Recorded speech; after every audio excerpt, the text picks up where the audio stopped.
তো বন্ধুরা, গতকাল আমি বলেছিলাম আমার ওজন নিয়ে, যেটা অনেকটা কম আছে এখনও। তো তোমরা কমেন্টে অনেকে বলেছো, আর একজন আমাকে মেসেজ করেও বলেছে, আর সেটা দেখে সত্যি খুব ভালো লাগলো যে তোমরা আমার পাশে আছো। যাই হোক, তো আমি এখানে দাড়ি কেটে নিয়েছিলাম হালকা করে, স্নান খাওয়া দাওয়া করে তবে আজ একটু ঘুমিয়ে পড়েছিলাম। ওই ঘুম থেকে উঠে যাই, আর পরে একটা দাদার সাথে আমার কথা হয়েছিল, ও কিছু খাবারের কথা বলেছিল ওজন বাড়ানোর জন্য, সাথে কাঠবাদামও ভিজিয়ে রেখেছিলাম খাওয়ার জন্য। পরে শুনি যে ছোটো দিদি এসছে বড় দিদির বাড়িতে ভাগ্নিকে নিয়ে। তো আমি ভাগ্নির সাথে দেখা করতে চলে আসলাম, কারণ বড় দিদির বাড়ি কাছে আমাদের বাড়ি থেকে, তাই চলে এসেছিলাম। আর ভাগ্নিকে আমি এখানে কোলে নিয়েছিলাম। আর ভাগ্নি এখন একটা অভ্যাস শিখেছে যে ও কোলে নিয়ে ওকে হাঁটতে হবে, বসে থাকা যাবে না, তাহলেই কাঁদে, একটু বসলেই কাঁদে।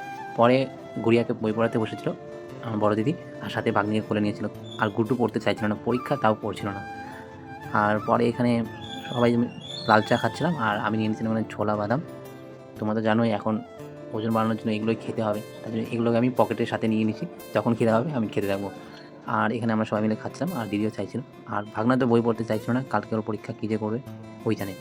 তো তোমরা আমার ব্লগগুলো দেখছো, তোমাদের কেমন লাগছে তোমরা কমেন্ট করে জানাবে। পুরোটা দেখবে, লাইক করবে। নতুন যারা দেখছে এই ভিডিওটা তারা সাবস্ক্রাইব আর ফলো করে পাশে থাকবে।